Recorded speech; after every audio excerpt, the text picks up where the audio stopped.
For over 6 months, I haven't posted any new creations on YouTube. Some people began to ask if I was inactive or if I just quit building altogether. However, as I said in my Christmas update, the real reason is because I've been working on something pretty big. And although this isn't the largest creation I've ever made, it's definitely one of the most time-consuming and one of the most detailed also. So after a long time of waiting, I can finally say I'm back on YouTube and this is my latest creation. I like to call it the Sushi Tower.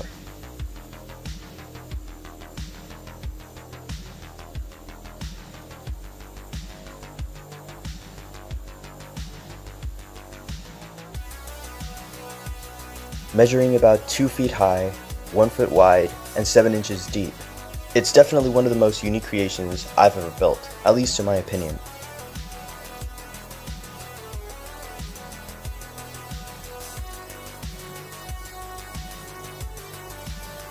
I definitely got a lot of inspiration from the Ninjago City sets. However, it's not compatible with the Ninjago City docks or the main set, although that might be an interesting concept for another time.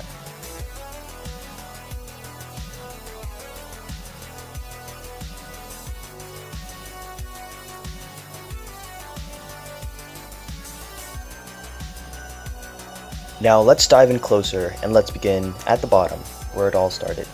This part of the city was the first one I completely detailed. I wanted it to look like a busy city street, but also very dirty, and I wanted it to have a very back alley kind of feel to it. I also wanted it to look very cyberpunk, which meant including a lot of stickered and printed parts, as well as a lot of different signs, billboards, and lights, as well as making it feel alive. I also thought it would be pretty cool if I had a river running straight through it.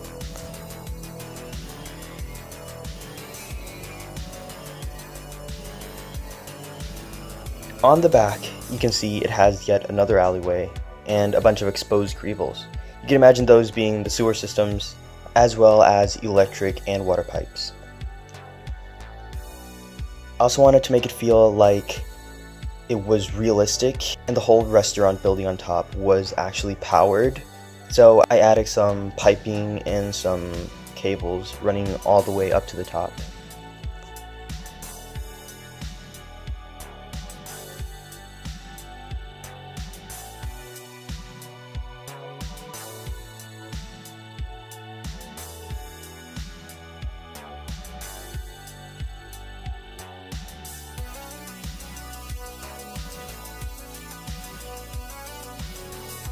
As you can see, the river is very dirty and polluted. Sadly, a lot of minifigures throw in a lot of trash into the river. And back here, you can see kind of your underworld activities taking place. You can see some people selling mushrooms, as well as a police chasing some sort of criminal. And on the side over here, you can get a glimpse of the green shop, which I'm not sure exactly what it sells, but it's probably some technology that we don't have yet.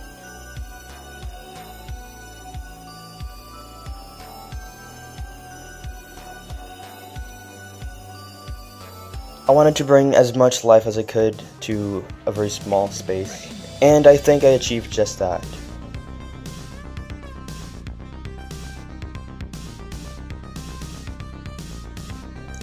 There are also some signs and a small windmill to power electricity to some of the more poorer sectors of the city. On this side, there's an elevator shaft that takes the minifigures all the way up to the top, which we will take a look at shortly.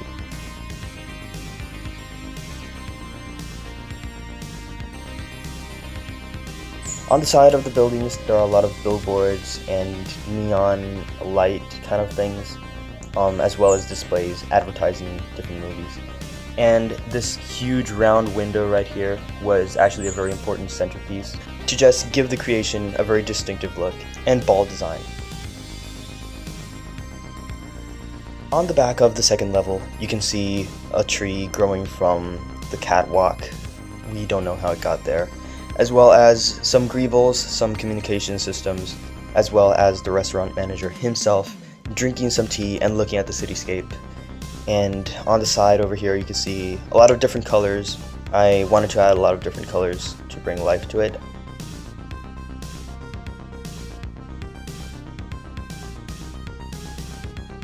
You can also add this little repulsor lift work platform. It's just a little thing. You can also see a lot of ventilation systems as well as systems to power the restaurant's air conditioning.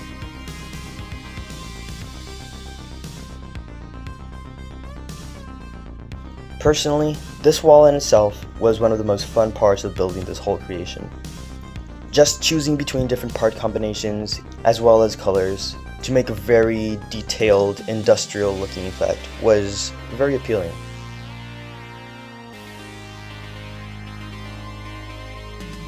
On the side you can see the restaurant entrance, which is accessible by the elevator, which I'll show you shortly. But you can see some signs, some movie posters, as well as some electronic lights which are powered by power functions. Let me show you the little elevator access point right here. As you can see, it does go up and down. And although it's a pretty shaky elevator, I think it at least does its job well. And it gets the point across, as well as implies that the minifigures do have a way to get up there, which is something a lot of my Mocs don't have in the past, as well as some LEGO sets.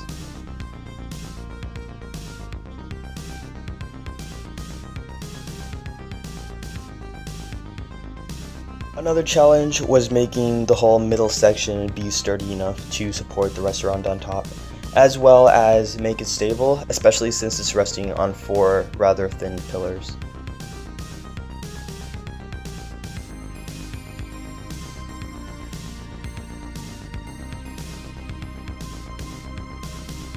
Now, let's take a look at the restaurant itself. As you can see, you can just easily pop it off. It is not attached by any studs, and it also provides access to the Power Functions battery box.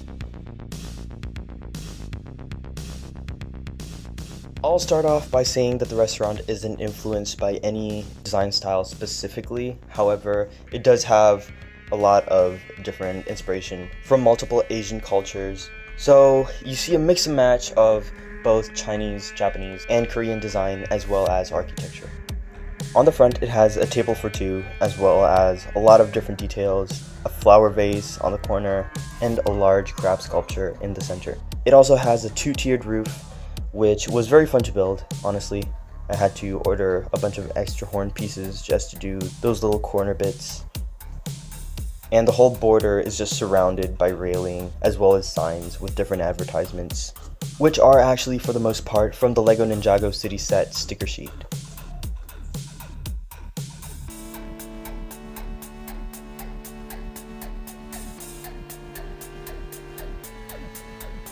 At the back here, you can get a quick glimpse of the kitchen, as well as the back of the building. It's pretty simple. It doesn't have 2 floors or anything, but I think it looks okay.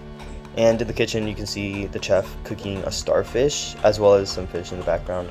And you can see the stove, as well as a bunch of different wine bottles.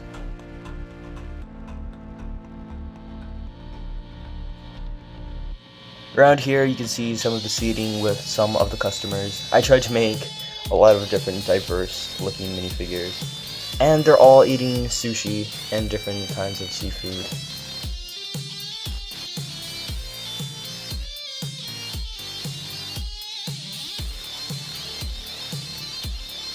On the side they have a really nice tree. It's obviously a sakura tree, or a Japanese cherry blossom.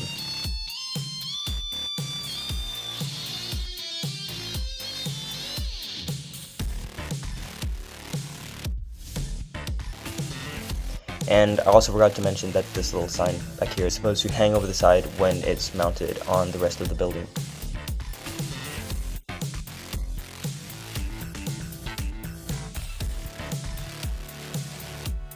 At the top it has some Japanese lanterns, and well, I think that's just about it for the restaurant.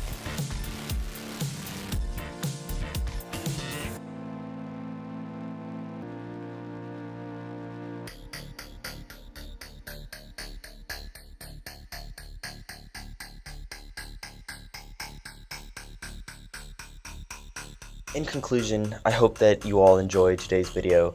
I hope that you really liked my creation, and obviously I want to know what you guys think, so let me know in the comments. Did you like it? Did you not like it? Is there anything that you guys would change? Do you have any advice for future Cyberpunk creations? I would love to hear it, as always.